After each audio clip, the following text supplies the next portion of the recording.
L'audience du 18 juin est maintenant ouverte. Vous asseoir. Bonjour, Mme Greffière. Identification des parties pour les besoins de l'enregistrement, s'il vous plaît. Alors, bonjour, M. le commissaire. Bonjour, Mélanie Tremblay pour la commission. Bonjour, M. Alexandre. Bonjour, M. le commissaire. Sébastien Laprise, d'Anglo Avocat pour la Société d'assurance automobile du Québec. Bonjour, M. le commissaire. Bonjour tout le monde. Audrey Gagnon de chez Anglo Avocat pour la Société également. Bonjour, Monsieur le commissaire. Isabelle Leblanc pour la Société également. Bonjour, M. le commissaire. Jérôme Leclerc pour la Société.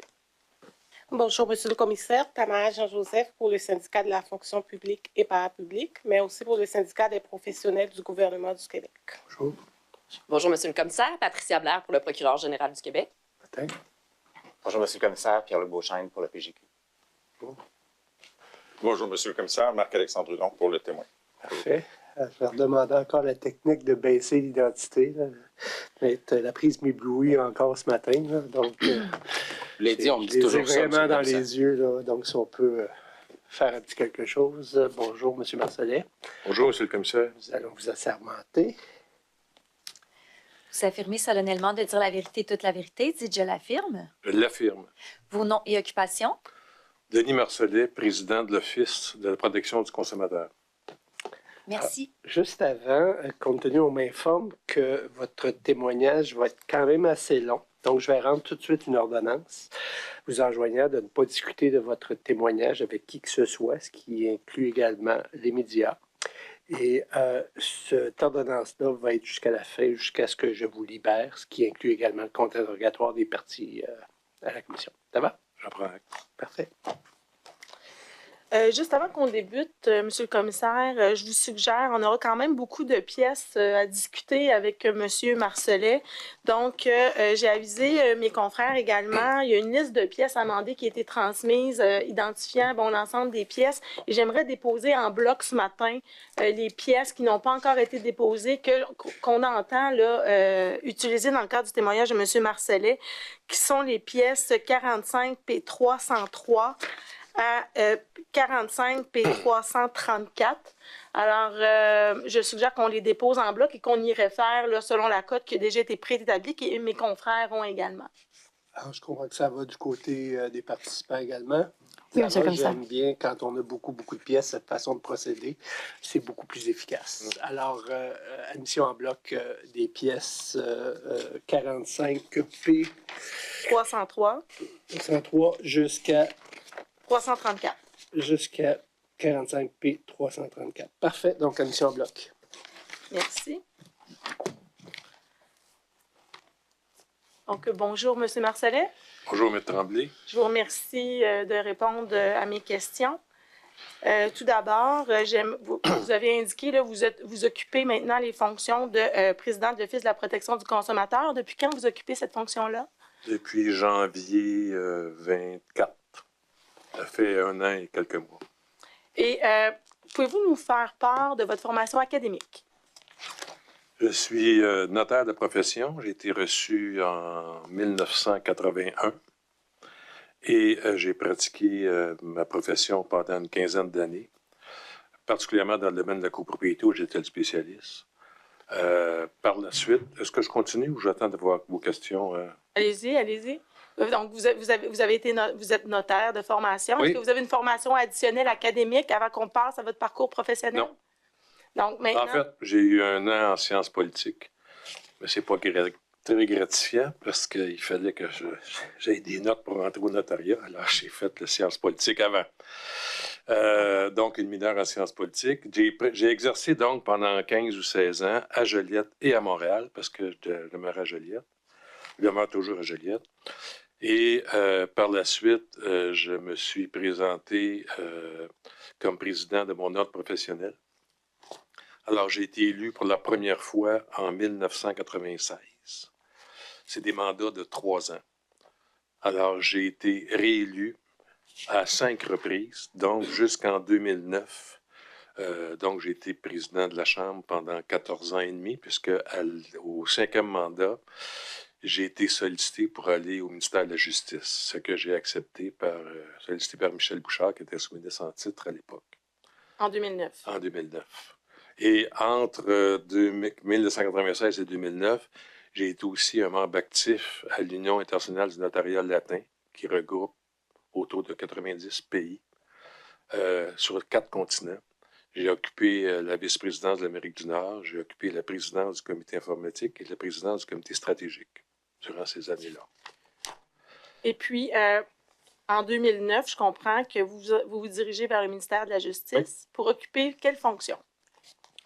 On m'avait sollicité à l'époque pour occuper la fonction de sous-ministre associé responsable des palais de justice, qui était le sous-ministériat plus important au sein du ministère. Alors, j'ai occupé ces fonctions-là pendant peut-être 8 ou 9 mois, peut-être 10 mois, pour ensuite, Michel Bouchard m'a demandé, comme il était à l'aube de sa retraite. Qui est Michel Bouchard? Michel Bouchard est le sous-ministre en titre, qui a été sous-ministre en titre pendant 14 ou 15 ans sous tous les gouvernements. Alors, Maître Bouchard m'a demandé si j'accepterais de le remplacer comme sous-ministre en titre. Et à partir de ce moment-là, Maître Bouchard a fait les démarches auprès de l'exécutif pour que je sois nommé. Alors, j'ai été nommé quelque part en juin 2010. J'ai occupé ce poste-là jusqu'en 2010-2012. Durant mon... je m'adresse à vous, monsieur le commissaire, je m'excuse. Durant ma première visite au passage à la justice, il y avait un défi important.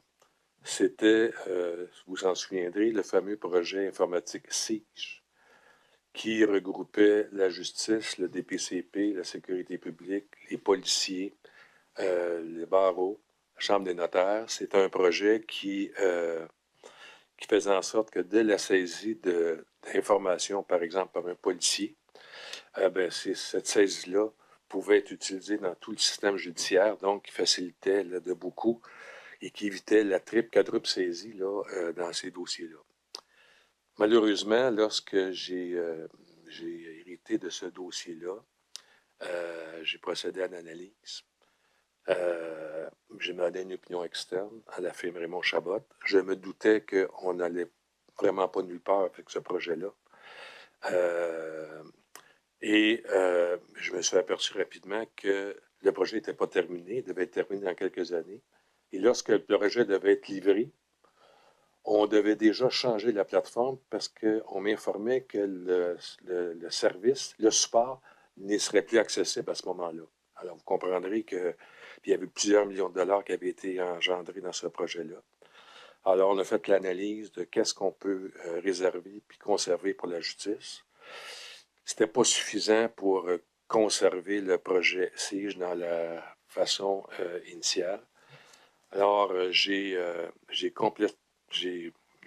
fait en sorte de suspendre le projet SIGE, avec évidemment des notes au budget de perte de plusieurs millions. Mais j'ai quand même conservé le volet des sécurités publiques. C'est les centres de détention, où cette portion-là du projet SIGE était assez avancée. Ce qui me permettait de penser que c'était récupérable puis qu'on pouvait facilement... alors, ce qui a été fait. Et bon, finalement, il y a eu le dossier du tabac et tout, là, au terme de la justice. Donc, j'étais là jusqu'en 2012. Et je comprends que le projet SIGE était déjà entamé au moment où vous êtes nommé sous-ministre. Depuis plusieurs années. Oui, depuis plusieurs années. Il était déjà en cours. Oui, tout à fait. Il y avait le Trésor qui était là-dedans, il y avait le DPI, tout ça. Puis j'ai convaincu, et le Trésor, et le DPI, que moi, on n'embarque plus là-dedans, là, parce qu'il y avait des sous qui... nous, on avait remis des sous à la justice, plusieurs millions de dollars l'année avant. Et là, c'était vraiment pas pertinent et agir en bon gestionnaire de le continuer. Que vous vous rappelez, ça représentait environ combien? Je ne vous ai pas vous dire un montant parce que, évidemment, c'est plusieurs millions. Je sais que ça coûtait par mois. Je me demande si ce n'est pas 1 million par mois juste d'opérer puis d'arriver à la fin. Alors, c'était beaucoup de sous, comme la plupart des projets informatiques. Alors donc, vous êtes sous-ministre en titre à la justice, je veux dire, jusqu'en 2012. Oui. Et par la suite? Par la suite, j'ai été nommé président de la Commission municipale du Québec, qui habituellement est un poste relativement plus tranquille.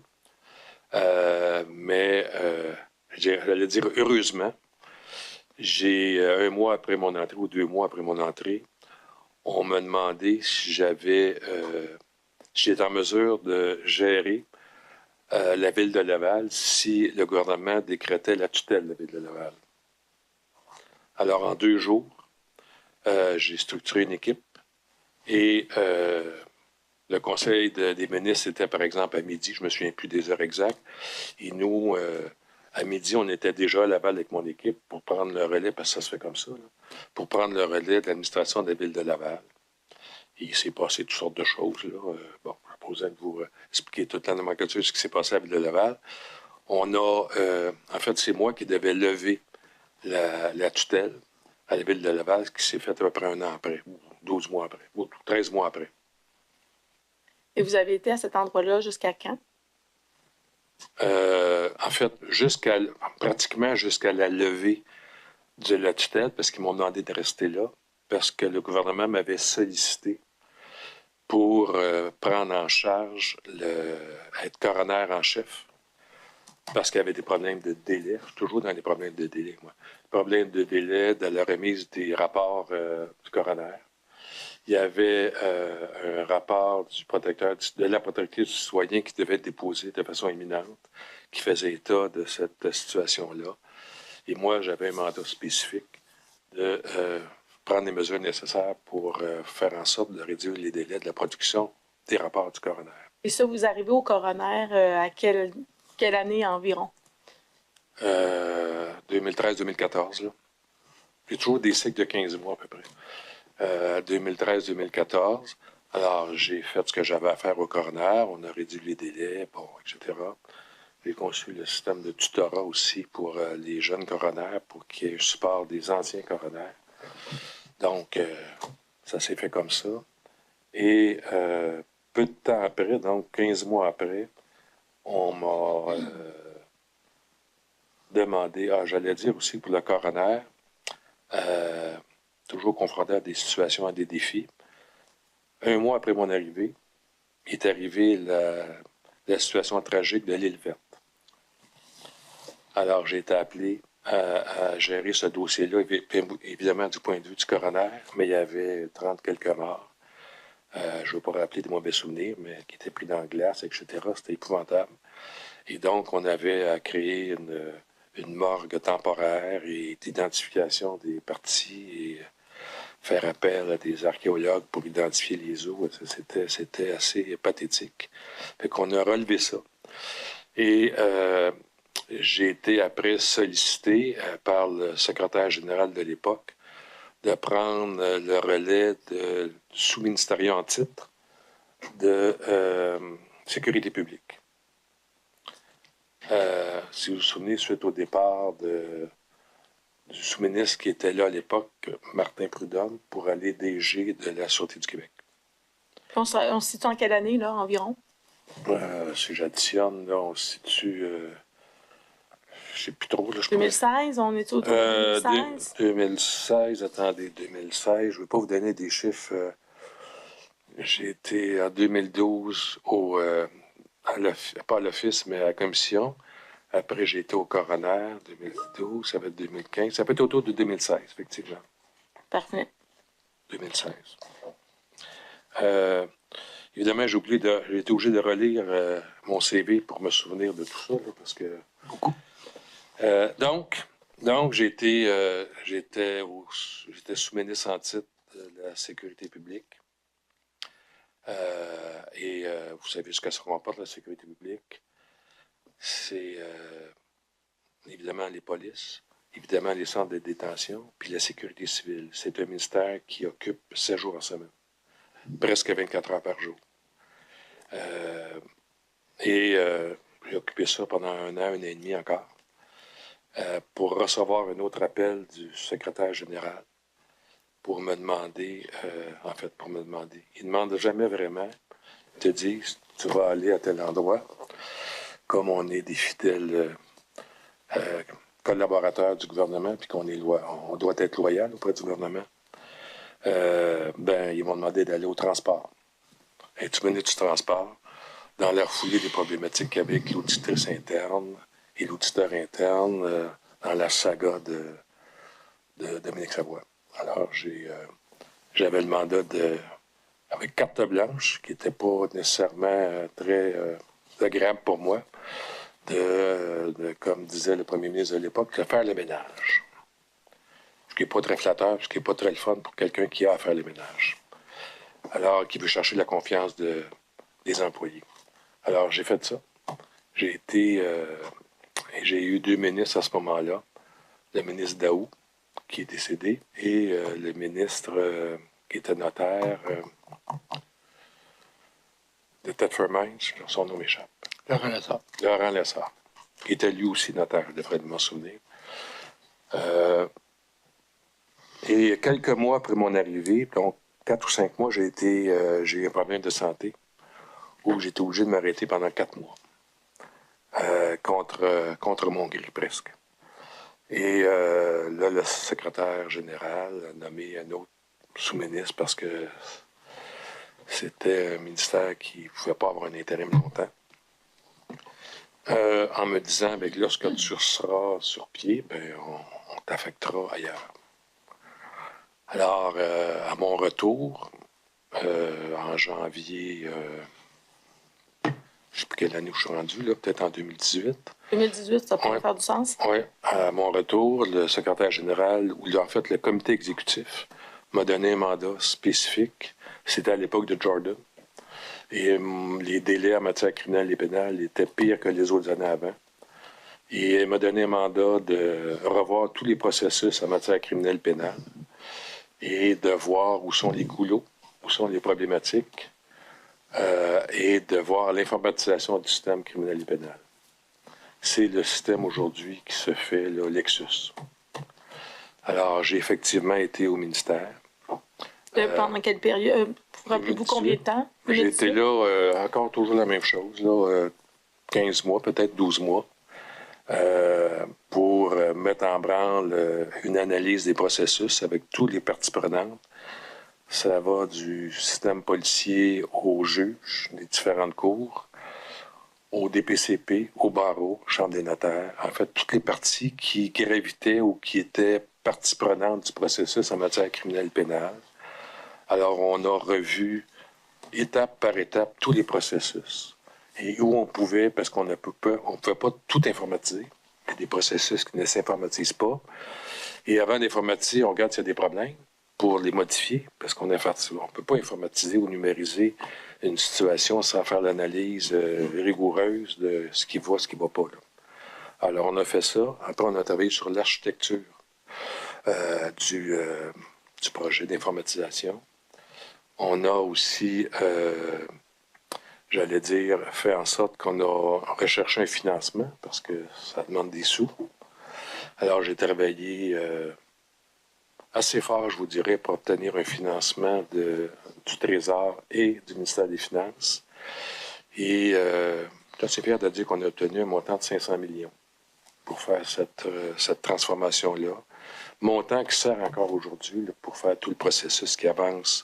C'est toujours plus lentement que souhaité, là, mais qui avance à bon train depuis particulièrement les dernières années. On avait travaillé sur le processus d'un appel d'offres sur partage de risques, au même titre que CASA. Donc, compétitif, là. Dialogue compétitif. Oui, voilà, dialogue compétitif, je cherchais le mot, dialogue. Et c'est sur cette base-là qu'on a travaillé. Et là, j'ai quitté une fois que, j'allais dire, le chèque était sur la table de justice et que moi, j'avais intérêt, c'est la seule fois que j'ai demandé quelque chose au gouvernement, de retourner un peu dans mes terres. Parce que j'ai une famille, j'ai des enfants. Et ma fille, ma dernière, avait 4 ans lorsque j'ai commencé le gouvernement. Elle avait 14 ans à cette époque-là. Puis elle disait, en blague, mais avec un brin de vérité, que j'étais un père absent. Parce que j'étais à Québec, on était à Joliette. Alors, j'ai demandé au secrétaire général j'ai dit, je veux avoir un travail plus près de chez moi. Donc, à Montréal. Et c'est là que j'ai été nommé curateur. À quelle période? De 2018? Est-ce que ça peut faire du sens? 2018, 2019 peut-être. J'étais là quand même 2 ans et demi. Moi,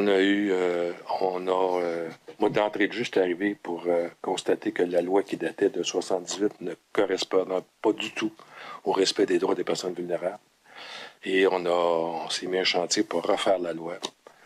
Et c'est là qu'on a créé la mesure d'assistance, qui fait en sorte qu'il y a une personne qui peut supporter des personnes vulnérables tout en ne lui limitant pas ses droits. Elle conserve ses droits durant cette période-là, donc c'était plus respectueux.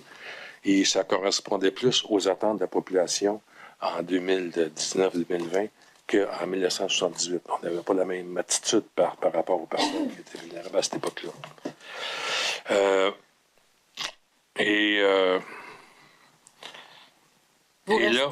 Vous restez au curateur public jusqu'à?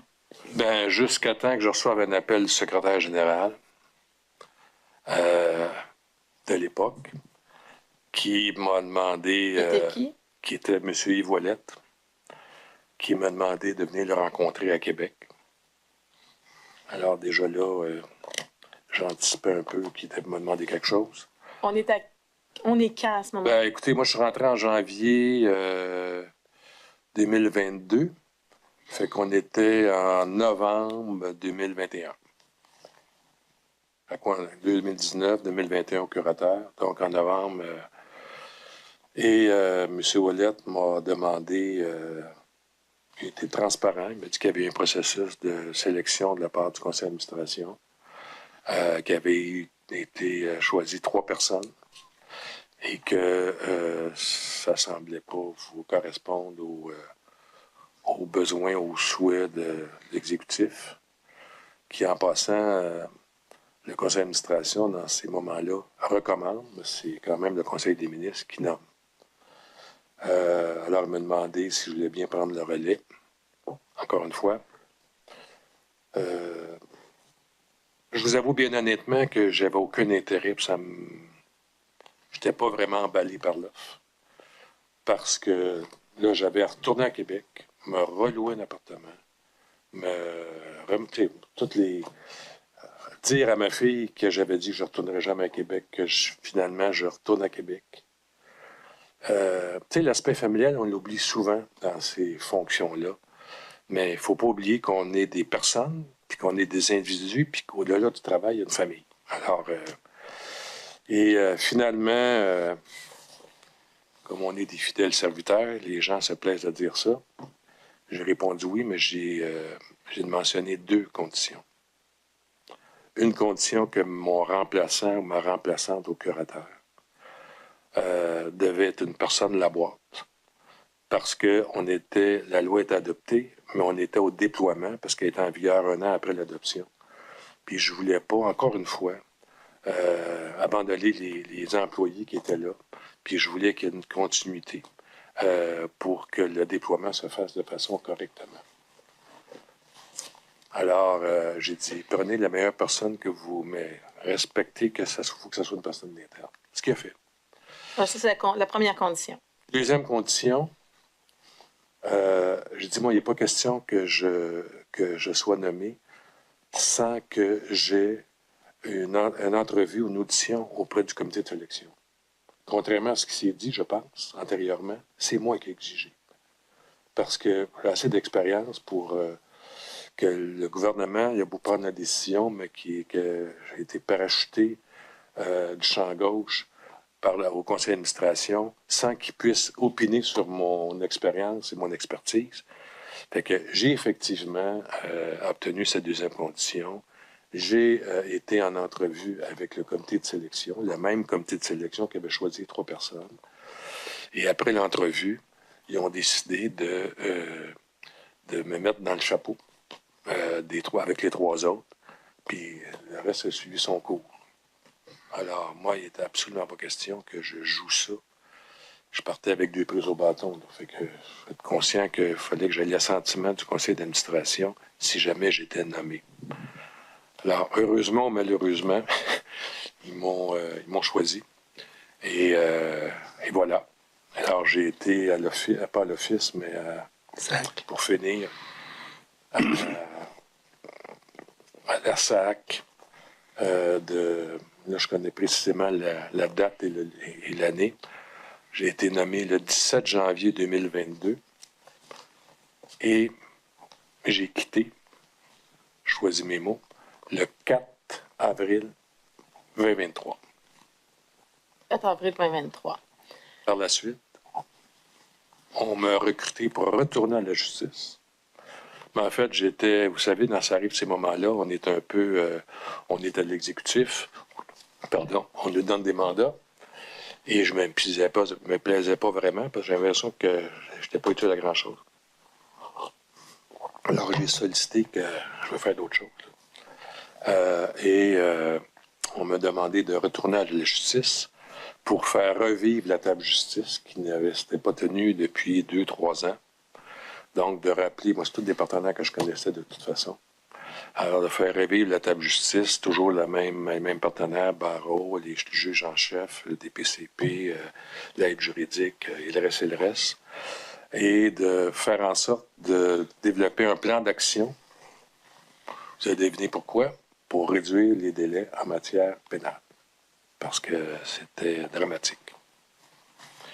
C'est votre passage avant d'aller à l'office.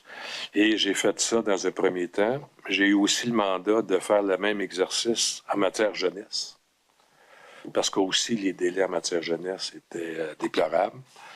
Et j'ai commencé le dossier en matière jeunesse. Mais avant, j'ai déposé le plan d'action qui a été voté à l'unanimité par l'ensemble des partenaires de la table justice. Et je commençais les travaux pour la table jeunesse et j'ai été nommé dans les jours qui ont suivi mes débuts de mes travaux, président d'office du consommateur. C'est le poste que j'occupe toujours aujourd'hui. Parfait. Si vous me permettez, on va revenir à la période janvier 2022. Votre passage à la SAC, compte tenu de l'objet des travaux de la commission. En fait, vous dites que vous avez débuté vous avez été nommé, en fait, le 17 janvier 2022.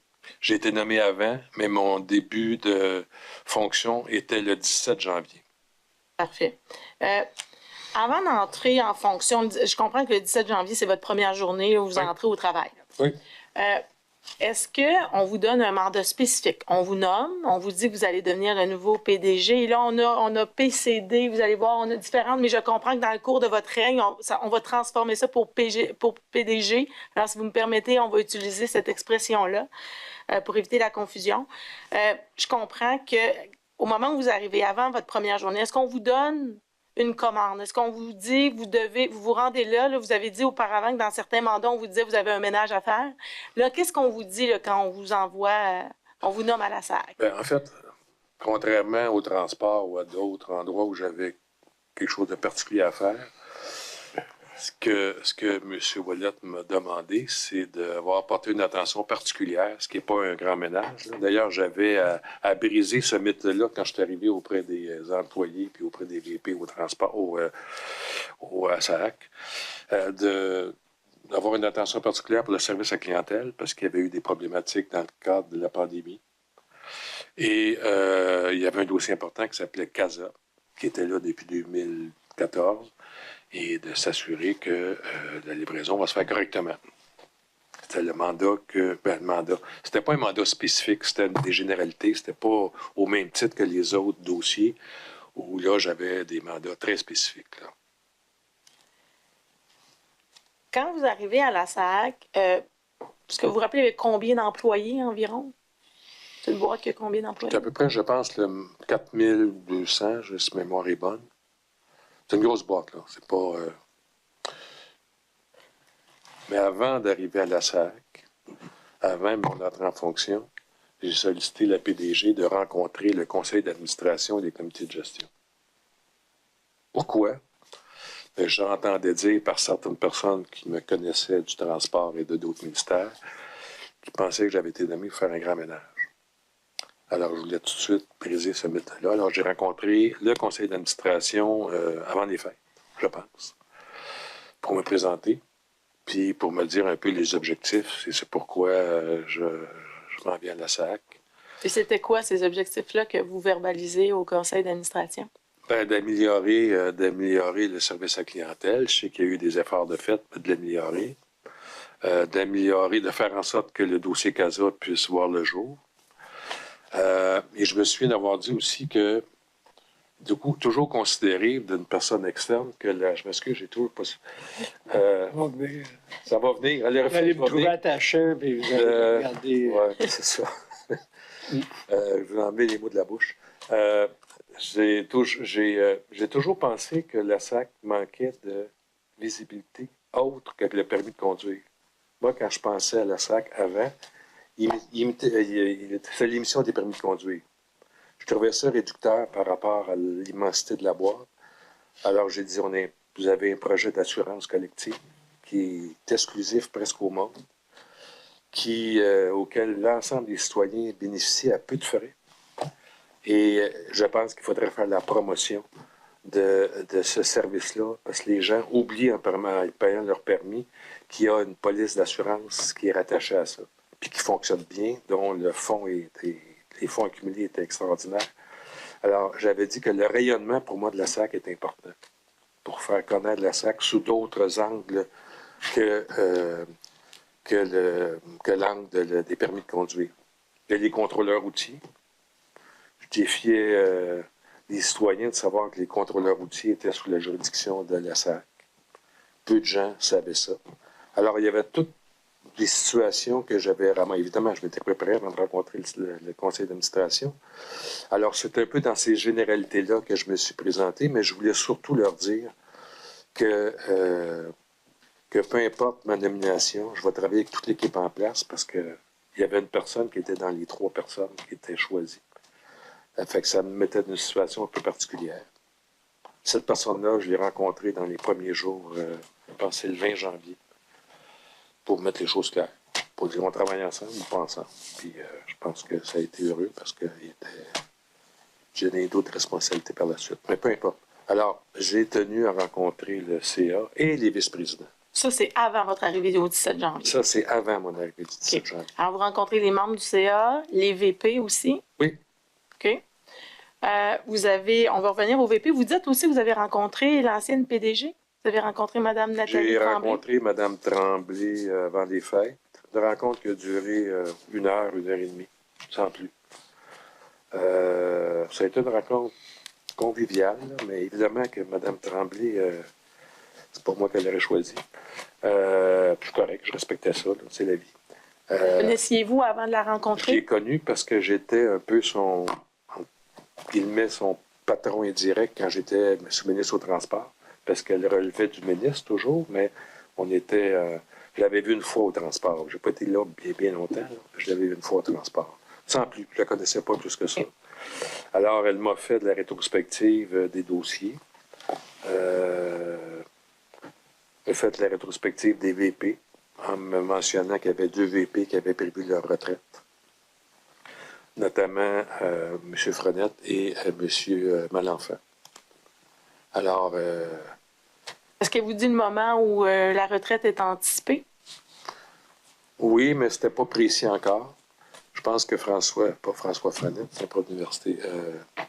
Monsieur Yves Frenette? Yves Frenette a prolongé un peu là, à ma demande, à l'époque.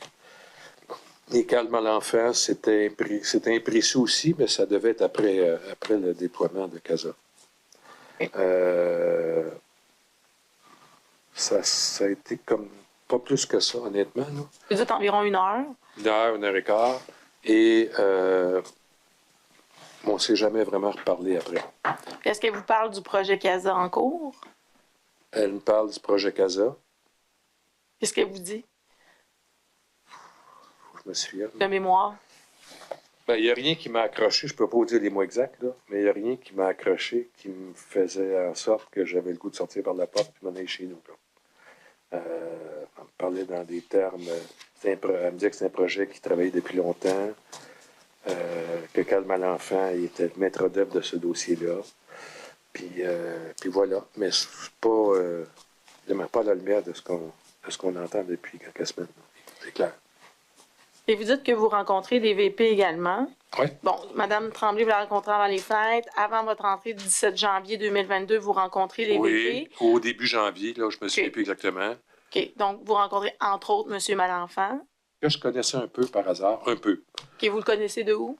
Ben, je le connaissais parce que lorsque j'ai fait préparer le dossier d'appel d'offres dialogue compétitif, je savais que CASA était sur cette base-là. Alors, j'ai demandé qu'ils viennent rencontrer mes équipes à la justice. J'ai demandé aussi une fois de venir parler de la transformation numérique à une réunion des juristes de la justice.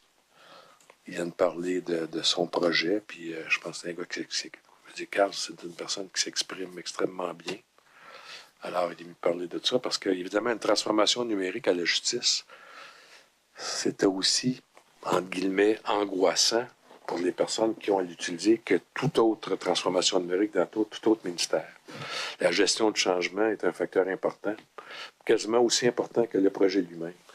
Alors, mais c'est comme ça que j'ai connu M. Malenfant, mais c'est pas quelqu'un que je lunchais ou je côtoyais, là, absolument pas. Alors, quand vous arrivez puis vous rencontrez vos VP avec M. Malenfant, qu'est-ce qui vous dit par rapport, justement, j'imagine que le projet CASA fait partie de vos discussions? Oui, mais moi, mon objectif, c'était pas d'entendre parler du projet CASA, c'était de rentrer en communication avec les VP, parce que je les connaissais pas tous. En fait, je les connaissais pas. Je me suis aperçu que les VP, d'abord, ils étaient là depuis plusieurs années, avec beaucoup d'expérience. Rien me faisait en sorte de douter de leur expertise et de leur expérience. Évidemment, Carl Malenfant, mais aussi les autres, là, le responsable d'assurance, qui est aujourd'hui VP Finance, qui était excellent, étaient des gens articulés. VP Finance aussi. Monsieur Leclerc, qui est malheureusement décédé aujourd'hui, aussi était aux communications depuis fort longtemps. Alors, il n'y a rien qui m'a... Moi, j'étais pas presque, j'étais heureux de me retrouver finalement dans une organisation qui était saine. Madame Tremblay avait une réputation qui la précédait. Là, ça faisait 12 ans. Toujours difficile de remplacer une personne qui fait 12 ou 14 ans qu'elle est là. Mais elle avait une expertise reconnue là, de tout le monde. Les VP aussi. Puis le conseil d'administration, bien, les gens qui étaient là, comme je l'ai dit tantôt, c'est du monde qui était compétent. Là. C'était pas du monde qui ne l'était pas. Donc, moi, j'étais presque confortable de commencer cette épopée-là. Il faut vous dire aussi que quand j'ai été nommé, le train roulait à pleine vapeur depuis 2014. Moi, je suis embarqué dans ce train-là qui était en route. Alors, et qui avait une destination déjà déterminée, qui avait une date déterminée, qui avait un moment. Tout était attaché là, quand je suis arrivé. Là. En ce qui concerne le projet CASA. Ah, évidemment, en ce qui concerne le projet CASA, tout était déjà attaché. Alors moi, puis comme un DG d'une organisation semblable, c'est un peu un chef d'orchestre. Alors, il y a des expertises autour de lui, il y a des experts. Il ne veut pas remplacer les experts. Le rôle d'un PDG, c'est de faire en sorte qu'il y ait de l'harmonie puis qu'on aboutisse à nos objectifs. Et que les cibles qui ont été fixées, qu'on respecte les cibles, à moins qu'il y ait un problème majeur. Et là, alors, c'est ce que j'ai fait, puis ce que j'ai fait dans tous mes autres postes que j'ai occupés. Pour moi, la matière première était fort importante. Puis c'est pas péjoratif, là. Les employés, j'ai toujours eu un grand respect pour les employés. J'ai toujours fait attention aux employés. J'ai tenu des réunions avec tous les employés de la SAC quand je suis arrivé, par groupe, évidemment. Pour moi, ça a toujours été une valeur fondamentale de défendre mes employés. C'est la raison pour laquelle je vous dirais que ce qui est arrivé au mois de début mars, bien, c'est moi qui ai été devant les médias pour défendre le projet, défendre mes employés. Quand vous parlez de mars 2023, après oui, le départ. Parce que j'y croyais, tout le monde y croyait. Là. C'est pas... c'est facile à dire aujourd'hui, là, mais à l'époque, tout le monde y croyait à ce projet-là. On va y arriver. Je vais vous laisser poser. Ne vous inquiétez pas, on va arriver à ce moment-là. J'en doute pas. J'aimerais juste en parallèle de ça, bon, vous êtes un haut fonctionnaire d'expérience. Là. Vous nous avez fait part de vos différentes fonctions que vous avez occupées. C'est quoi la relation que vous avez justement avec les hautes sphères gouvernementales, avec le politique? Dans le cadre de... Avant d'arriver à la SAAC, là, c'est quoi les relations que vous avez? Je sais, comme on a mis comme étant l'homme du gouvernement, je dois vous avouer que j'ai été l'homme du gouvernement sur tous les gouvernements. Parce que tous les postes que j'ai occupés, je n'ai jamais sollicité un poste. On m'a toujours sollicité pour occuper des postes avec des mandats spécifiques parfois. Je me dis, quand je fais la rétrospective de ma carrière, que je devais être quelqu'un de confiance et de compétent pour me nommer dans ces postes-là. Et qui puisait pour me renommer après la crise à l'Office de la protection du consommateur. Alors, je n'ai pas de relation particulière avec le gouvernement, juste que j'ai la réputation de livrer les mandats qui me sont donnés et de nettoyable. Est-ce que vous êtes quelqu'un qui communiquait beaucoup ce qui se passe à l'interne de vos boîtes? Quand c'est nécessaire, surtout quand j'ai un mandat spécifique. Mais j'ai pas réputation de cacher des choses, au contraire. Je suis assez transparent de nature, je suis assez direct et je suis pas très langue de bois aussi. Alors, je pense que les gens, généralement, ils apprécient mon message direct. Quand ça fait mon affaire, je le dis, mais quand ça fait pas mon affaire, je le dis aussi. Et dans votre style de communication, justement, avec les hautes instances gouvernementales, avec les cabinets, comment vous avez... Puis, évidemment, j'écarte votre passage à la SAC parce qu'on va y arriver plus particulièrement. Mais de quelle façon vous aviez l'habitude de procéder? Bien, ça dépend des postes que j'occupais, je vous dirais. À la sécurité publique, j'ai eu la responsabilité d'orchestrer la venue des Syriens. Alors là, il y a plein de ministères qui étaient concernés, la santé, le reste et le reste. Et il y avait un comité ministériel auquel je siégeais pour faire état de l'avancement des travaux. Et là, j'avais plusieurs conversations avec les ministres concernés, mais aussi avec le secrétaire général, qui était Roberto Ecclesias à l'époque. Et donc, il y avait des relations particulières à ce moment-là. À l'époque du coroner, c'était d'autres choses aussi. Évidemment, vous comprendrez que la gestion de la ville de Laval, la commission municipale avait géré des villes ou des villages de 2000, 3000, 4000.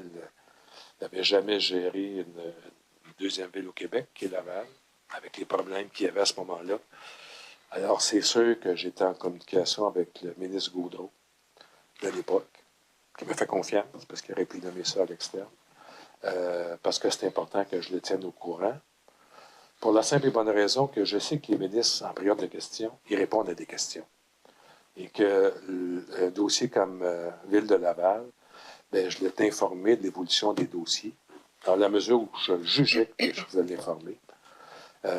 Puis, c'était important de le faire aussi. Alors, c'est un peu ça là, que je pourrais vous dire. Encore une fois, j'ai toujours une relation très conviviale avec, parce que je donnais l'information qu'il fallait donner, mais je ne donnais pas l'information que je ne pouvais pas donner. Des choses qui concernaient mon ministère, qui étaient confidentielles, comme à l'office, le dépôt des plaintes, puis le cheminement, puis on est en enquête sur tel.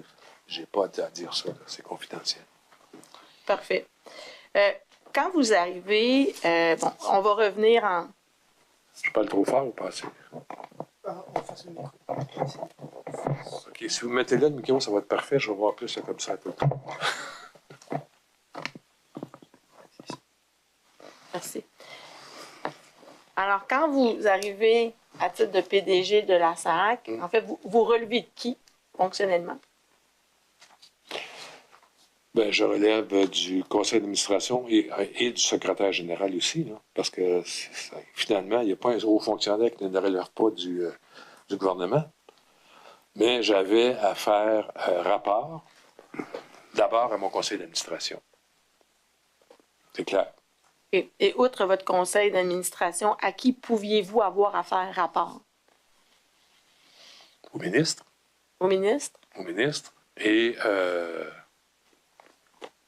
en fait, ça se résume au ministre. Au ministre des Transports? Au ministre des Transports, je m'excuse. Parfait. C'était M. Bonnardel au début, mais je l'ai vu de passage. Et après, ça a été Mme Guilbeault. Parfait. Et dans quel contexte vous avez à faire rapport au ministre en titre de PDG de la SAC? Je vous dirais quand j'en sens le besoin, plutôt, et vice-versa. Alors, c'est très conjoncturel. Alors, c'est difficile de vous donner des moments précis. Évidemment que ces gens-là sont occupés. Et qu'on ne sollicite pas de rencontre avec les ministres ou avec la ministre toutes les semaines. Alors, ça dépend des périodes. Comme j'ai rencontré... vous allez me poser la question, alors je vais attendre de me poser la question. Combien de fois j'ai rencontré M. Bonnardel? On va y Je arriver. m'excuse. Ouais, non, on va y arriver. On va y arriver. Mais quand vous avez à faire justement des redditions de comptes, quand vous avez à rapporter parce que vous jugez que vous avez à le faire, concrètement, ça se fait comment? Je parle évidemment en général dans votre rôle de PDG de la SAC. Ça dépend des ministres. Il y a des ministres qui, c'est par leur intermédiaire de leur attaché politique. Puis il y a des ministres, c'est par rapport à leur cabinet et ou le ministre en soi. Mais c'est surtout souvent par rapport au cabinet. Et je vais attendre des questions. Il n'y a pas de statutaire, là. C'est-à-dire, Avec les ministres, non, il y a si pas le de ministre en sent le besoin, bon, il Il n'y a pas de statutaire. n'y a pas de statutaire. De façon systématique. Et voilà. Et c'est partout comme ça. Au transport, j'ai eu 4 ministres pendant 15 mois différents. Là, j'ai pas le temps beaucoup de faire de statutaire avec les ministres. De l'Iestério à M. Coiteux, en passant par Pierre Bon. Moreau. Et il y a eu aussi d'autres ministres dont le nom m'échappe.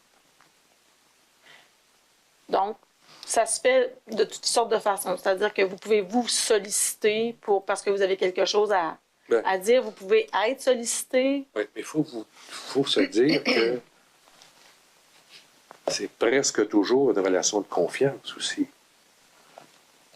Surtout quand tu es nommé par leur gouvernement, évidemment. Là, je suis nommé, c'est le gouvernement du ministre, et qui ont eu un vote à faire au Conseil des ministres. Il y a une relation de confiance. Ils ne sont pas en méfiance. En tout cas, je n'ai jamais senti une méfiance, en tout cas jusqu'à récemment. Je n'ai jamais senti une méfiance des ministres que j'ai fait. J'en ai fait beaucoup. Là. Parfait. Quand on va revenir, bon, vous arrivez le 17 janvier 2023. Vous nous dites, bon, vous rencontrez au préalable. Quand vous arrivez, je présume qu'un des dossiers chauds, c'est CASA, le projet CASA. C'est clair. En fait, je dirais pas des dossiers chauds, parce qu'il devient plus chaud de mois en mois, mais c'est un dossier important. C'est un dossier qui prenait beaucoup de place dans l'organisation. Puis moi, comme PDG, j'avais ce dossier-là, mais j'avais le contrôleur routier, j'avais... il y a 4200, j'avais les points de service, j'avais le service à clientèle. Tu sais, je ne pouvais pas être partout. Fait que c'est un dossier important, soit, mais ce n'était pas le seul dossier. Mais j'ai donné quand même, en entrant, une priorité à ce dossier-là. Et justement, quand vous arrivez, il y en est où ce projet-là? Qu'est-ce qu'on vous explique à votre arrivée, là? C'est quoi l'état du projet CASA? Qu'est-ce qu'on vous explique, votre compréhension de ce projet-là? Au moment où vous arrivez. Bien, quand je suis arrivé officiellement, j'ai rencontré les VP pour me parler des différents dossiers qui les concernaient. Fait que l'assurance, les contrôleurs routiers, etc. Et CASA. Mais j'ai aussi, je regarde, je ne sais pas si ça a été déposé, ça, mais ma feuille de temps. Mais j'ai fait une ligne de temps entre janvier et mois d'avril. En fait, c'est des notes pour moi, pour me souvenir de ce que j'ai fait. J'ai aussi fait des blitz de façon intensive avec Carl Malenfant et M. Frenette pour me faire le tour le tour de l'ensemble du dossier CASA. Ça, c'est important. Je voulais savoir le mode de gouvernance, l'état d'avancement, les facteurs de risque, les enjeux. En fait, ce qu'un PDG devrait savoir sur un projet qu'il ne connaît pas et qui devait en faire le tour du dossier. Et on en est où? Ben, on est sur le point de. On est vraiment. C'est vraiment le focus, si vous m'excusez l'expression, du déploiement. Et de finir les tests finaux et tout ça, là. Mais on n'est pas à la conception, là. On est vraiment dans le déploiement de la livraison 2.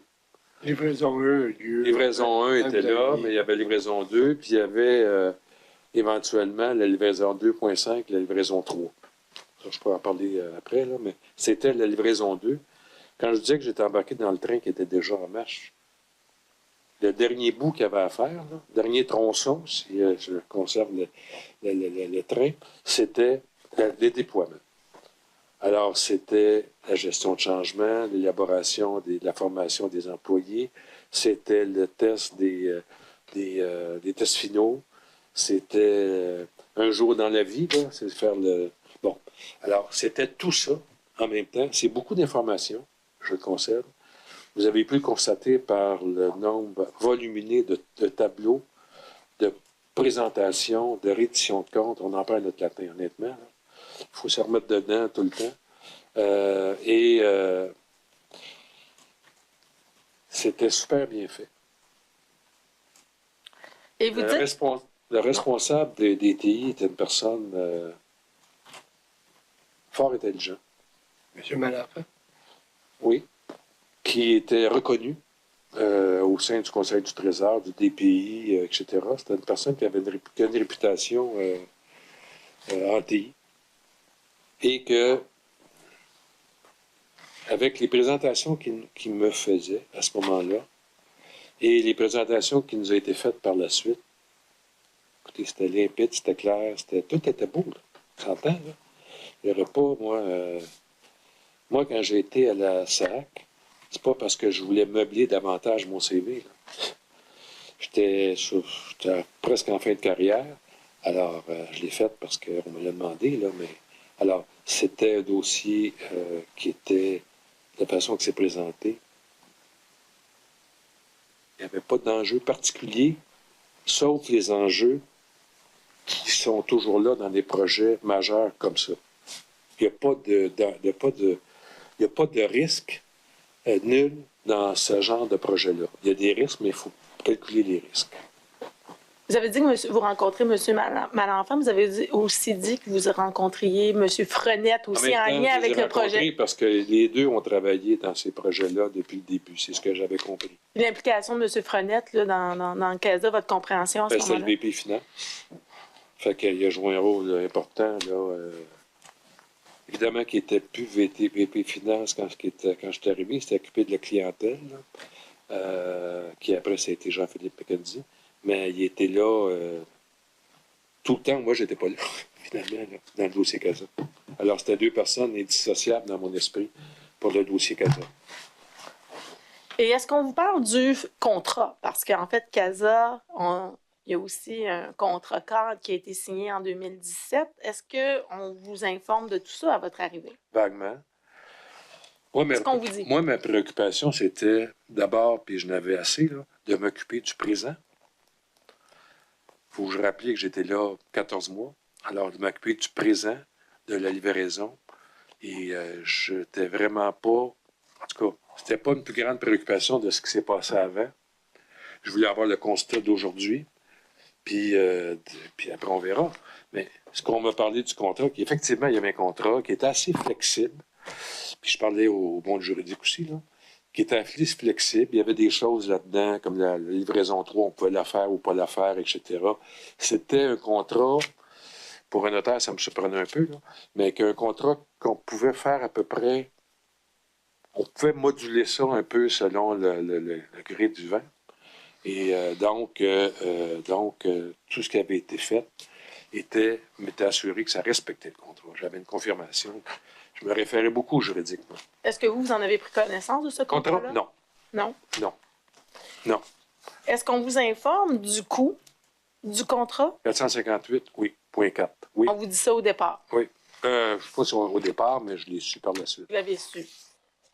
Vous ne l'avez pas su par les travaux, là. Vous l'avez su alors que vous étiez PDG. Le coût du contrat. Est-ce que vous l'avez su? Oui, parce que lorsqu'on a fait le scénario de financement, souvenez-vous d'un document, si je ne m'abuse, qu'il y a tout l'historique là, du dossier, puis c'est là que je l'ai appris. Là. L'historique du dossier, le contrat, la fameuse transaction. Mais je ne veux pas devancer vos questions, là, mais moi, ça me brûle les lèvres. Là. On vous informe du 458, mais vous arrivez là en 22, 17 janvier 22.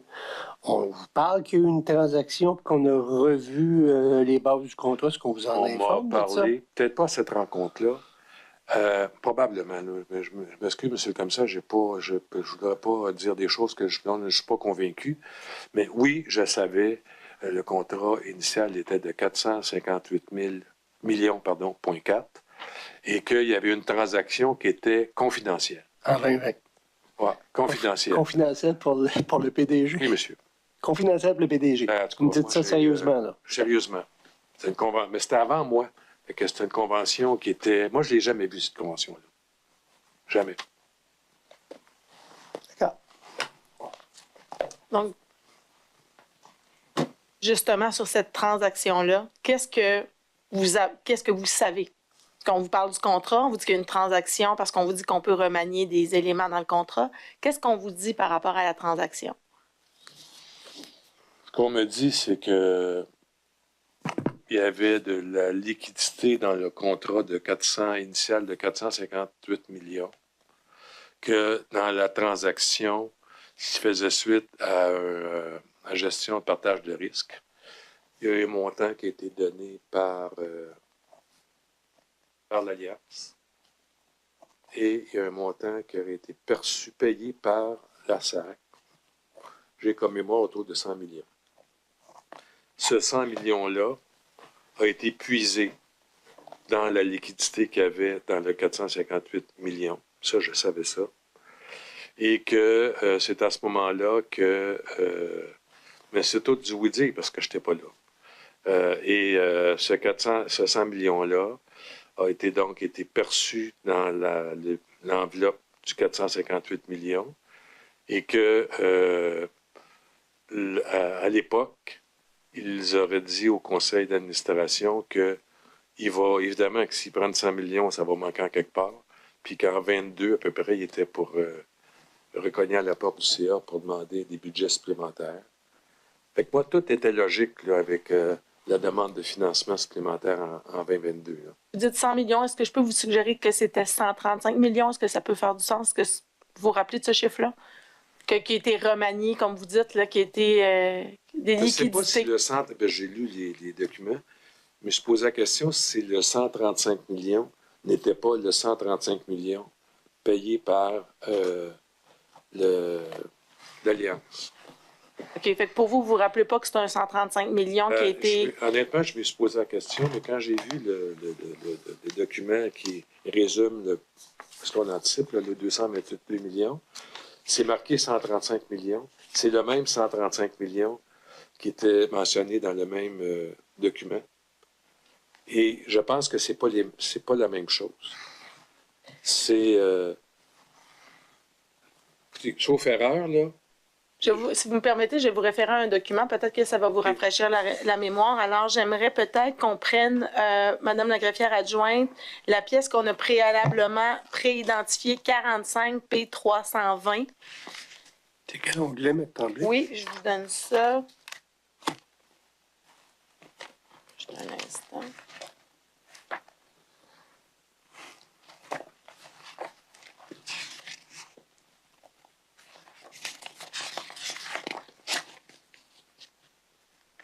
P quoi?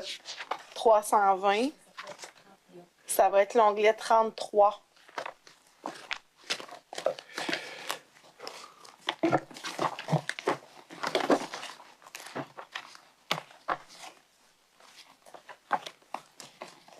Alors, on devance un peu, M. Marcellet, mais histoire de vous... Parce que c'est quand même un montant, on va revenir sur cet aspect-là. Oui. Donc, c'est une note du 15 septembre 2022 que vous écrivez à la demande du CA. Moi, mes cotes, est-ce que vous pouvez référer en même temps aux cotes DM? Ah oui, Parce je que vais pour faire moi, ça. Oui, ça- certainement. C'est plus facile. C'est DM 31. Ça, Bien le préciser. ça correspond aux onglets. La cote DM 31 correspond à l'onglet, j'imagine, de votre cahier. Oui, exact.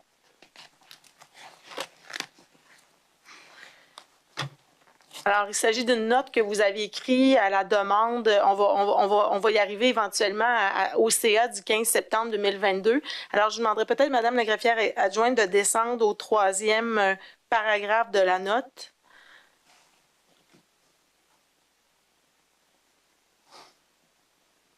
Il débute par le 30 septembre.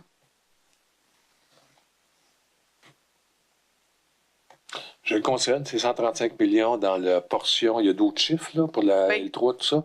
Mais honnêtement, je me suis posé la question, pas plus tard que quelques jours, si ce 135 millions-là était, parce que si vous me donnez 2-3 secondes. Ouais. Prenez votre temps. Non, c'est ça que je cherche. Ce document-là, je ne sais pas si ça vous dit quelque chose.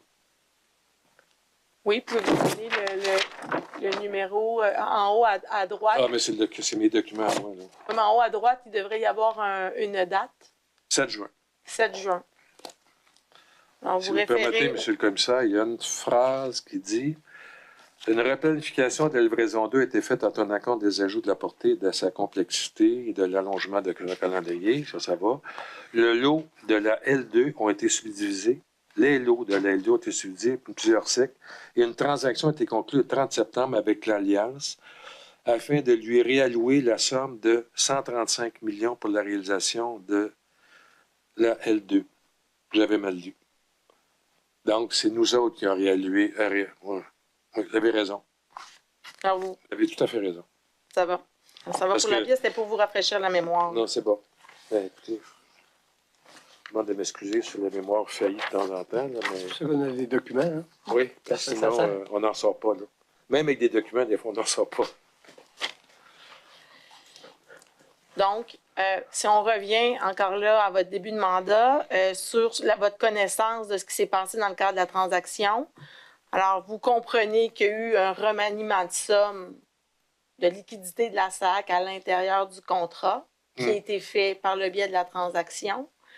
Et là, ce que vous nous dites, c'est que vous savez aussi qu'on devra ajouter des sommes à ce contrat-là. En fait, on me dit qu'à l'époque où il y a eu une transaction qui a été mentionnée au conseil d'administration, que ces montants-là avaient... Mais encore là, c'est des choses qui m'ont été rencontrées. Fait que je ne peux pas vous affirmer exactement les faits. Là. Et qu'est-ce qu'on vous dit? On veut savoir Ben, on qu'est-ce dit- qui vous est dit. On me dit, clairement, ce qu'on me dit, c'est que il y a eu un montant que le SAC devait débourser suite au partage de risque, parce qu'il y avait une réévaluation, puis bon, évidemment que... et donc, ce montant-là a été puisé, je répète ce que j'ai dit, a été puisé dans le 458 millions en disant à l'époque qu'on ne fera pas d'avenant parce qu'on a de liquidité. Et puis ça, c'était pour l'exploitation, si j'ai bien compris. C'était un montant qui était prévu dans le contrat pour de l'exploitation. Donc, pour l'après. En disant, en informant que ces montants-là, évidemment qu'il y aurait probablement une demande de financement par épuisement des montants en quelque part en 2022. Alors, moi, on me dit ça. Quand est arrivé la question du financement, le CA était au courant. C'est comme ça que ça s'est dit. Et voilà. Je ne peux pas vous en dire plus. Vraiment, ce qui s'est dit, ce qui s'est transigé exactement. Mais il y avait une espèce de... Probablement à cause de l'exigence de l'Alliance, de la confidentialité, parce que c'était pas avec le CA. C'était pas avec le SAC. Mais Mais moi, vous parlez j'avais de la ça comme transaction. information. Mais Pardon. vous parlez que la transaction était confidentielle même pour son PDG? C'est Écoute, pas ça un peu particulier? ben, j'ai pas dit que en fait, c'était confidentiel pour le PDG. C'était une transaction confidentielle auquel moi, je n'ai pas été voir. cette Vous n'en convention-là. avez pas pris connaissance, J'en ai c'est ce que pas je pris comprends de votre connaissance. témoignage. Je pense que, effectivement, si j'avais voulu demander la convention, je l'aurais vue. J'aurais pu l'avoir. Mais je ne l'ai pas fait. Parce que les informations que j'avais par ailleurs me suffisaient pour. Encore une fois, je gérais aussi présent. Là. Puis aujourd'hui, en temps réel, on père que j'aurais été le voir, là, mais tout ce qu'on sait et qu'on ne savait pas, pas de doute. Là. OK. C'est pas ma naïveté qui m'a piloté là-dedans, au contraire. Donc, on vous dit qu'on réalloue des sommes pour l'équivalent d'environ 135 millions. Vous dites que c'est de l'exploitation. Est-ce que on vous dit aussi que on a pigé aussi dans la L3? Parce que la L3 qui devait être fait au départ, qui était prévue ou budgétée dans le contrat initial. Forcément. Forcément. Est-ce que vous comprenez ça à ce moment-là? En fait, je sais qu'ils ont pigé de l'argent dans les pigé. Il y avait le droit de le faire, là. Je ne veux pas être péjoratif, là. Il y avait le droit de prendre des montants parce que le contrat le permettait. Et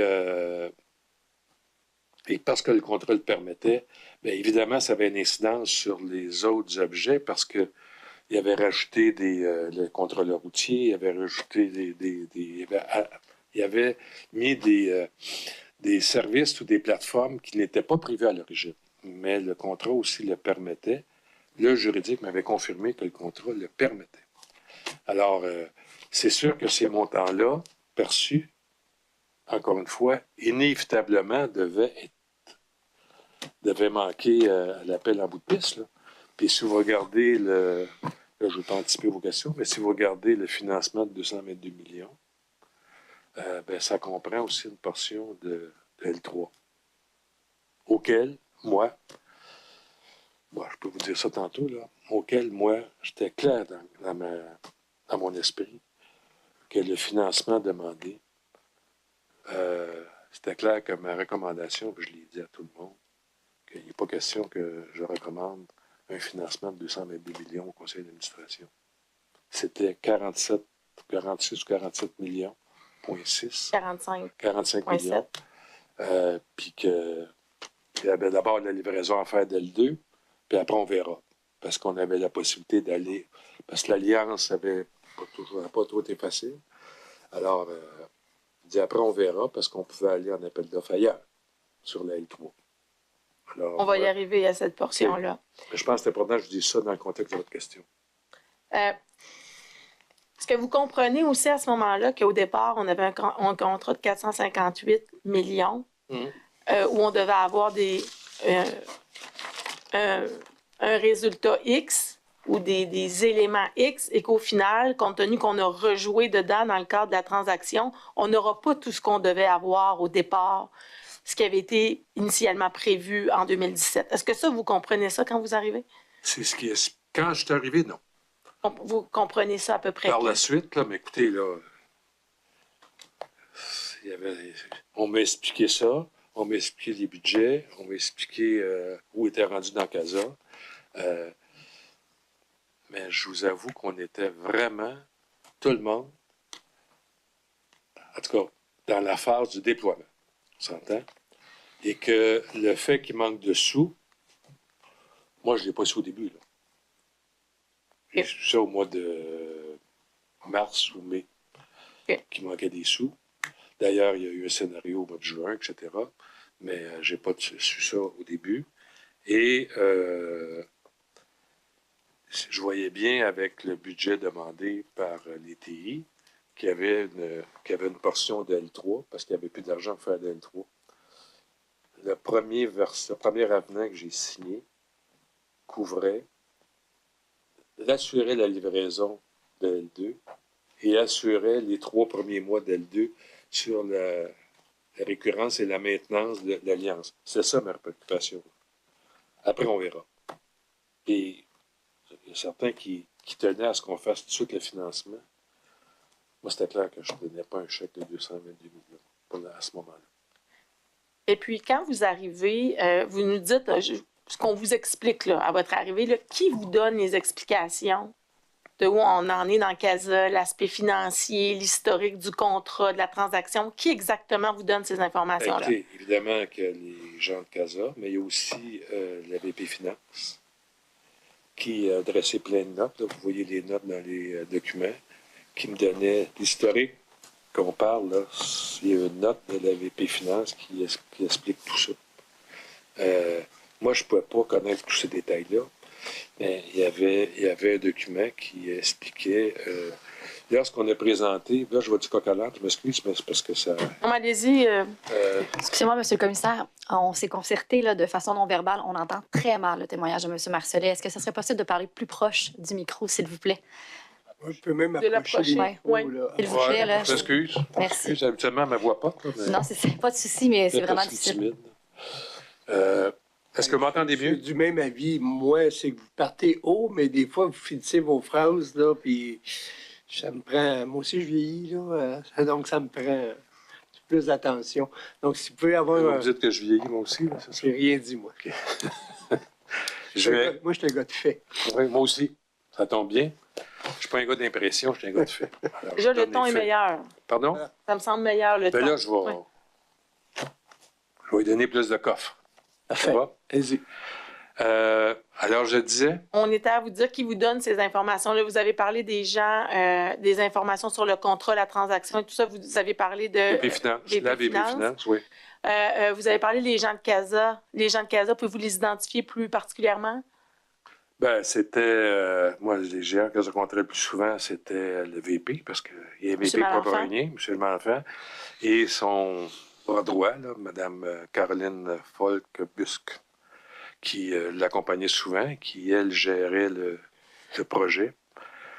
M. Malenfant était plus dans le chef d'orchestre du projet. Ce que j'ai omis de vous dire, si vous me permettez, quand je suis arrivé, j'ai vu que EY était la personne qui faisait les audits depuis le tout début. Ça me fatiguait. Alors, j'ai demandé de rencontrer les gens d'EY rapidement. Et je leur ai dit d'entrée de jeu qu'ils partaient, en ce qui me concerne, avec 2 prises au bâton. Parce que j'ai dit, c'est pas que j'ai pas confiance en vous, mais vous avez une confiance à me regagner. Parce que les audits, habituellement, on change ça assez régulièrement, déjà beaucoup, 3 ans maximum. Alors, je veux juste m'assurer que vous me donnez l'heure juste. Moi, je veux avoir l'heure juste, les faits. Je veux que vous me donniez l'heure juste. Même si c'est pas plaisant à entendre, j'aime mieux avoir l'heure juste que pas avoir l'heure juste. Alors, j'ai été très clair avec eux autres. Puis, je pense qu'ils ont compris le message. Je pense de mémoire qu'ils ont fait une certaine rotation. Il y a des personnes qui sont rajoutées dans l'audit. Et je demandais régulièrement, ils me produisaient des audits, puis je les rencontrais tout le temps pour les questionner, pour me donner leur juste. Est-ce que vous faites référence aux revues de qualité qu'il donnait au cours de l'avancement du projet CASA? Il y avait 2 choses. Il y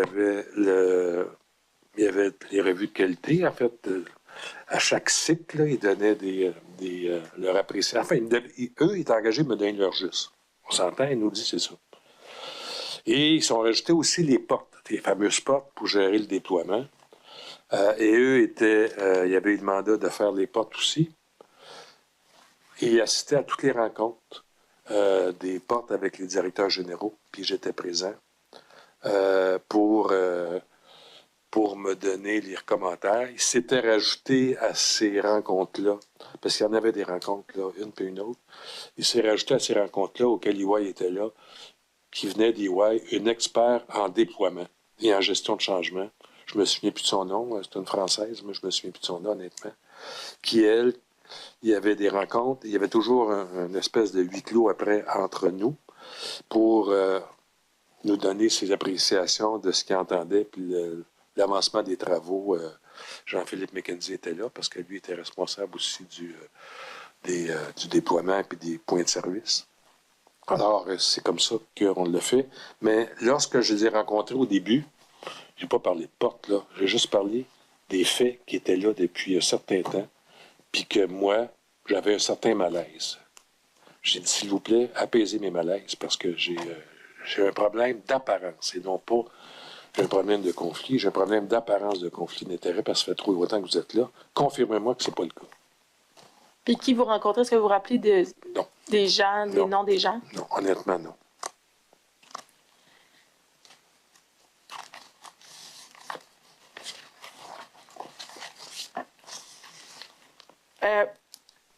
Le leader du projet CASA à votre arrivée, vous l'identifiez comme étant qui? Bien, clairement, Carl l'enfant.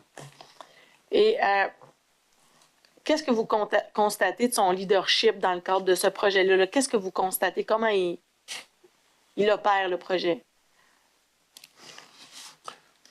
Votre question est difficile parce que c'est difficile de se remettre à l'époque où ça s'est fait par rapport à la question que vous posez aujourd'hui. Écoutez, moi, je suis obligé de vous dire qu'à l'époque, durant la période où j'étais là, c'est un gars qui connaissait bien son dossier. Il y avait une structure là, impressionnante. De tribus, de ci, de ça. Là. C'était complexe, mais c'était bien structuré. Il y avait une personne qui s'occupait des finances, qui venait des VP Finances, qui semblait surveiller adéquatement l'ensemble des contrats qui se donnent.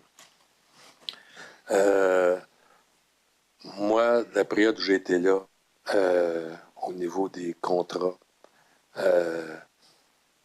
vous avez vu la note que j'ai envoyée au gestionnaire. Je rencontrais régulièrement les gens à l'interne, aux finances, qui étaient responsables de l'application des règles du contrat. Aussitôt que j'avais un contrat que je devais signer, ces gens-là venaient, me l'expliquaient, j'avais un doute ou j'avais des questionnements, les gens de finances venaient me l'expliquer. Puis il est arrivé à plusieurs reprises, je vous dirais, que j'ai retourné le dossier en disant j'ai pas assez d'informations. Puis ça marche pas. Ma note était assez explicite, là, qui disait... Quand vous parlez de votre note, vous parlez votre mars. note du mois de... Mars, je pense.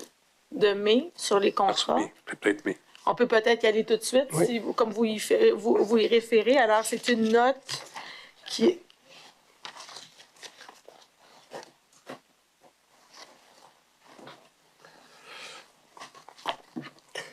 C'est 44 P289. Je vais vous référer. C'est 44 P289 DM13 pour Maître Hudon. Et dans nos onglets, elle se situe au Jusqu'à temps onglet 13. 12, ça se peut-tu? Non, pas 12. J'ai une note du 3 mai 2022, planification des contrats. Est-ce que c'est ça? 13. 13, c'est pas 12, c'est 13. L'onglet 13, effectivement. C'est ça. C'est une note qui a été déposée hier, monsieur le commissaire. OK. Alors, pour madame la greffière adjointe, ce serait... on va y aller avec la cote d'hier, là, qui était 44 P289. C'est pas le document qui est là. Parfait.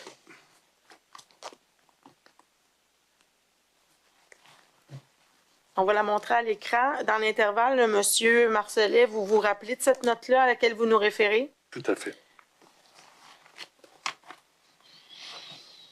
Alors, on devance un peu, mais on va y aller tant qu'à en discuter. Pouvez-vous nous expliquer justement en quoi consiste cette note?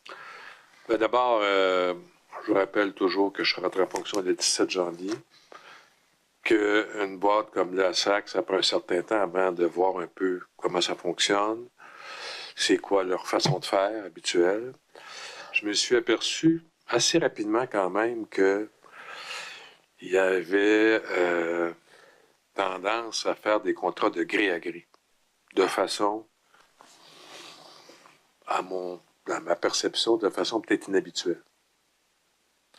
C'est plus facile de faire des contrats de gré à gré que de faire un dossier quand on est à dernière minute, ça va vite. Puis, alors, ça m'irritait un peu. Alors, j'ai décidé avec les personnes avec qui je travaillais assez régulièrement, notamment Vicky Miranda, qui était une ressource bien importante, là, m'aidait beaucoup au niveau de s'assurer que tout est correct. Les années à justice m'ont bien enseigné qu'il faut faire bien attention aux contrats et ma profession aussi m'enseigne que les contrats sont importants. Alors, j'ai décidé d'écrire une note à tous les gestionnaires pour leur dire, la note parle d'elle-même, pour leur dire que les contrats de gré à gré, oui, c'est permis, mais dans un contexte particulier, puis on ne doit pas privilégier ça. Qui doit. Puis, ce qui est important, je pense, dans la note, si ma mémoire n'est pas On peut d'entendre. peut-être descendre un petit peu, Madame Ouais. la greffière adjointe. Vous faites référence justement au contrat conclu de gré à gré, car un appel d'offres ne servirait pas l'intérêt public. Alors, on est au-dessus des montants, mais vous faites référence Les justement montants à étaient respectés. l'utilisation. Les montants étaient respectés parce qu'on peut faire un gré à gré jusqu'à 125 000. Mais les montants étaient respectés, c'était pas ça l'enjeu. Le problème, c'est le 13,4 qui était utilisé. Exact. là, C'est ça. C'est ça. Alors, j'ai écrit dorénavant, la direction générale des contrats me consultera aussitôt qu'elle reçoit une demande de processus d'acquisition qui nécessite d'invoquer cette exception de la LCOP, de la loi, afin d'identifier une meilleure stratégie pour l'organisation. Ça pourrait pas être plus clair. Qu'est-ce qui vous amène à écrire ça le 3 novembre? Y est-il arrivé une situation particulière qui vous amène à l'écrire? Le 3 mai, je pense. Le 3 mai, pardon. Est-ce qu'il arrive une situation particulière? qui Non, vous mais amène- c'est parce que j'en voyais souvent. Puis des contrats de gré à gré, c'est utile parfois, dans des circonstances particulières, mais pas tout le temps.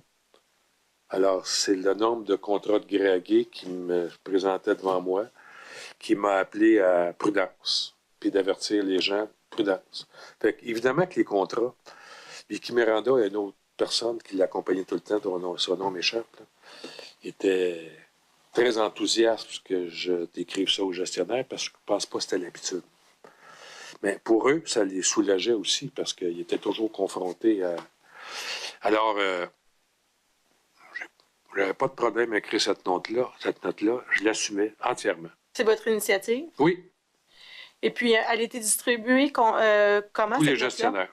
Oui, mais de quelle façon vous rappelez-vous? Courriel? On en Je pense que discute? on est dans un monde numérique, ça a été courriel. Parfait. N'avez-vous entendu parler par la suite de la part de vos gestionnaires? Bien, quand j'ai retourné un contrat là, qui était demandé de signer, j'en ai entendu parler. Ça demande aussi à ce que vous soyez, dans votre dernier paragraphe, là, vous indiquez que dorénavant, vous devez être consulté avant qu'une demande de processus nécessite d'invoquer l'exception, demander à être consulté au préalable. Est-ce que vous vous rappelez d'avoir été? Oui, non, mais Ouais. je vous l'ai dit systématiquement, les gens de contrat qui avaient appliqué la loi, à chaque contrat où il y avait... ils me consultaient et je voulais les voir, là. C'est pas que je voulais les rencontrer, ils prenaient... Puis mon bureau était ouvert tout le temps, moi, là. Fait que, ils venaient au bureau, je les rencontrais, ils m'expliquaient. Puis moi, j'avais une personne proche dans mon environnement immédiat qui s'occupait de recevoir ces demandes de contrat-là, puis elle était avisée dès que quelque chose appelle Vicky pour qu'elle puisse me donner des informations. Puis si je n'étais pas satisfait de l'explication, la plupart du temps, elle aussi n'était pas satisfaite, bien, on retournait le document, puis on disait donnez-moi des explications. Tu sais, on n'avait pas. Moi, j'avais pas à. Comment dirais-je? Moi, j'avais comme job de bien gérer dans la mesure des informations que j'avais. Puis ça, ben, je voyais qu'il y avait plusieurs contrats de gré à gré. Fait que j'ai agi, comme j'ai agi dans d'autres domaines aussi. Ça, c'est important que je le fasse. Que vous avez vu une diminution, justement, des Oui. contrats de gré à gré après? Oui, Vous avez fait un suivi là-dessus? oui. De quelle façon Évidemment, vous faisiez votre suivi? le contrat. En les regardant, Ben, en fait, faisant un... j'en avais moins qui s'en venaient sur mon bureau, là. Je peux pas vous dire le nom, mais évidemment, un gestionnaire qui... je n'ai pas de gestionnaire en tête, là. Je vous laisse...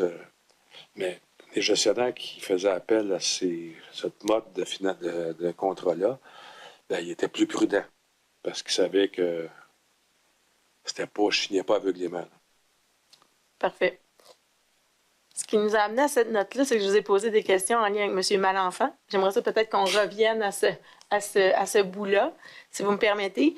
Vous avez dit là, votre perception de l'homme au moment où vous arrivez. C'est quoi le degré de confiance que vous lui accordez là, en lien avec le projet CASA, mais en lien avec ses fonctions de VPTI? Mais moi, je suis obligé de vous dire, je vais être cohérent avec le déploiement de CASA. Comme bien d'autres, comme le conseil d'administration, comme le conseil de comité de gestion, comme les présentations qu'on a faites aux différents ministres, je suis obligé de vous dire que j'avais confiance à Cal Mélenchon. Sinon, il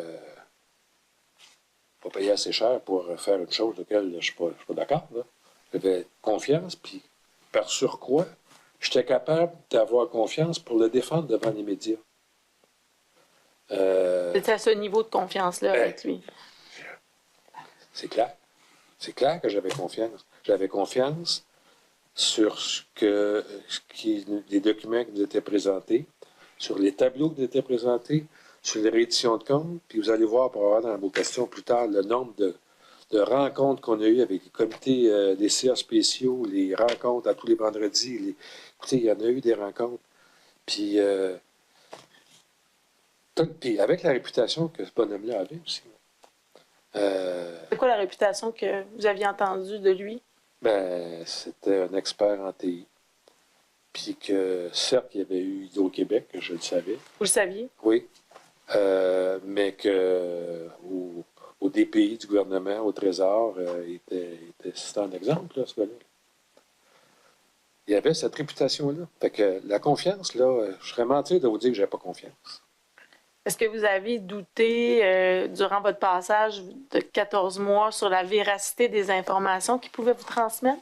Que ce soit verbalement par les différents tableaux, par les différents comptes rendus qu'il vous faisait, est-ce que vous avez pu douter de la véracité de ces informations-là? Mais, vous savez, quand on est gestionnaire ou qu'on est PDG, on doit douter à peu près de tout pour s'assurer que tout est correct. Alors, j'ai probablement douté à un certain moment, particulièrement lorsqu'il y avait, là je tombe d'un autre sujet, là, mais lorsqu'il y avait une espèce de conflit entre M. Malenfant, l'ETI et l'auditeur, M. Pelletier. Je l'ai senti en arrivant, là, M. Pelletier s'est ouvert, puis j'ai dit, écoute, on va s'arranger pour corriger ça. Puis je l'ai senti tout de suite, là, fait que le doute, qui a tort, qui a raison, qui dit vrai, qui dit pas vrai, c'est pas évident, là, j'étais pris entre l'arbre et l'écorce. Mais si vous voulez, je peux parler de ce dossier-là un peu plus tard. Avant qu'on en parle, il est 10h57, on pourrait peut-être prendre la pause. Oui, on peut prendre la pause maintenant. Avant de tomber à un autre sujet. Oui, parfait. De toute façon, j'aurais peut-être 2-3 petites questions à ce sujet-là, puis on va prendre la pause après. Est-ce que vous m'entendez encore bien? Si vous étiez toujours aussi proche de votre micro, ça serait encore mieux. Les micros se tassent. Peut-être les techniciens, pendant la pause, pourront l'adapter. Vous arranger ça. Ça va? Avec votre permission, M. le commissaire, je vais faire ça. On va juste pour épuiser ce sujet-là. Oui. En ce qui concerne, vous avez parlé que M. Malenfant, vous saviez, là, Hydro-Québec. Qu'est-ce que vous saviez exactement sur son passage à Hydro-Québec? Qu'est-ce que vous savez? D'abord, ce qui est écrit dans les journaux, parce que on m'a Mais si on se ramène, je veux qu'on se ramène en janvier. Il a fait un projet à Hydro-Québec, que ça s'est mal terminé pour lui, mais que là-dessus, M. Malenfant me disait que c'est ILO, je pense, que ILO, aujourd'hui, ça fonctionne, puis qu'ils n'ont pas laissé la chance de finir, là. Quand vous le rencontrez, est-ce qu'il aborde ce point-là avec lui? Quand vous faites vos premières rencontres à votre arrivée, est-ce qu'il vous parle de son passé, de ça? Non. OK. Puis, vous dites que vous aviez confiance. Oui. Il avait été engagé presque 10 ans avant, ou 7-8 ans avant. Puis il avait été entérimé par le conseil d'administration de l'époque, par le PDG de l'époque. Moi, j'étais arrivé dans un... Écoutez, là, je vous dis pas que je doutais. Je vous dis pas que j'étais méfiant. Mais je demeurais quand même alerte, là. Dans quel sens?